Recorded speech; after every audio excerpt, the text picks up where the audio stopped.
Vstop finančne družbe v Zavarovalnico Triglav na njenem delu izven Slovenije, kjer ima ta trenutek samo 17%, se mi zdi izjemno dober znak in pokazatelj, da je ta zavarovalnica dobra, konzervativna družba, ki ima ustrezno kapitalsko ustreznost, ustrezno znanje. Dvomim, da bi kjerkoli tujec prišel, posebej finančni sklad, ki bi vlagal v neko zavarovalnico na regiji jugovzhodne Evrope, ki še ni v Evropski uniji, brez da bi verjel, da bo čez toliko let ta svoj delež oplemenitil ali s povečanjem deleža ali pa s tem, da bo pač prodal. Ne.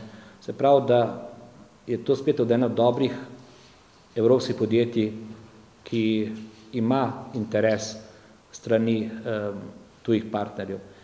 In za take vstope bi jaz bil tudi za Mercator, da nekdo pride pa reče, bom kupil 20% ali pa bom vložil dodatnega kapital za 20%. Niso si Mercator, ker je to pač čustveno. Ne.